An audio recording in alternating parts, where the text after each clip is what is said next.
ने अभिधारणा कितने दिया था? 5। कितने? 5। यूक्लिड ने 5 अभिधारणा दिया था। उसमें अभिधारणा नंबर पहली क्या है?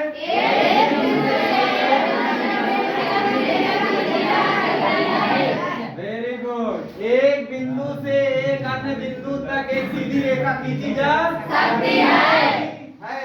क्योंकि यहाँ लिखा गया है एक बिंदु से एक अन्य बिंदु तक एक सीधी रेखा खींची जा सकती है। अभिधारणा नंबर दूसरी क्या थी? बहुत अच्छा। एक शांत रेखा को अनिश्चित रूप से बढ़ाया जा सकता है। जैसे कि उदाहरण के तौर पे देख लीजिए, एक शांत रेखा को अनिश्चित रूप से बढ़ाया गया दोनों तरफ से। अभिधारणा नंबर तीसरा इन्होंने क्या दिया था?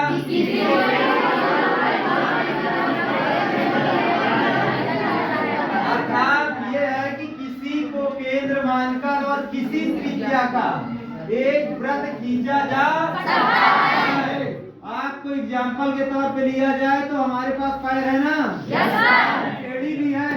तो आप एड़ी को केंद्र मान लीजिए, एड़ी से लगा करके अंगूठे तक की दूरी को त्रिज्या मान लीजिए, और उसको मानने के बाद चारों तरफ ऐसे घूम जाइए तो एक सर्कल का निर्माण होता है। करके दिखाएं? किया जाए? ये घूमने पर ये सर्कल निर्माण होगा, नहीं तो अभी नीचे उतारिएगा तो करके देख लीजिए। तो एक सब ये बन जाएगा एक।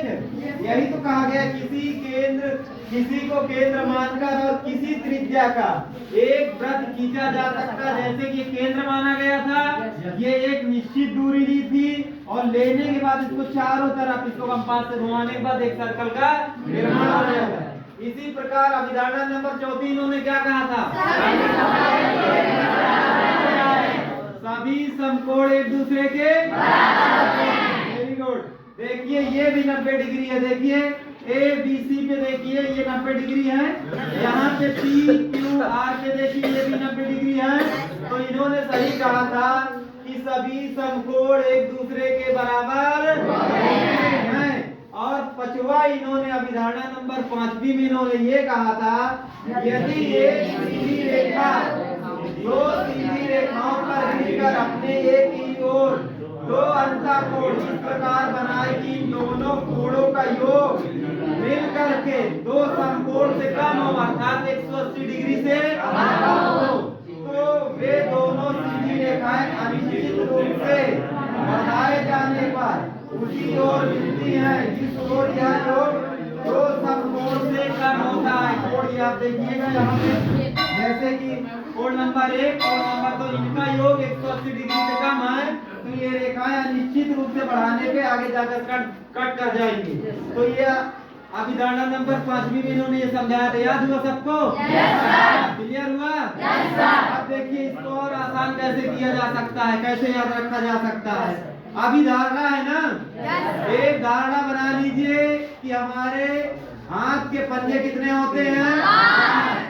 ऐसा क्यों किया जा रहा है? क्योंकि अभिधारणा इन्होंने 5 दिया था, अभिग्रहित 7 दिया था। बाद में कंफ्यूजिंग होगा। अभी अभिधारणा की बात चर्चा चल रही तो अभिधारणा याद है, लेकिन 7 और 5 में डिफरेंस कैसे करोगे? अभिधारणा 5 है हमारे पास, तो 5 उंगलियों के माध्यम से याद करें। किसके?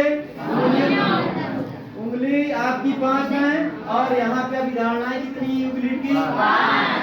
तो अभिधारणा इन्होंने कितनी दिया था? 5। अभिधारणा नंबर 1, अब बार-बार इसको पढ़ के सुनाने की जरूरत नहीं। अभिधारणा नंबर 2, अभिधारणा नंबर 3, अभिधारणा नंबर 4, अभिधारणा नंबर 5। अब अभिधारणा का काम खत्म होता है यहाँ से, तो अब हम क्या पढ़ेंगे?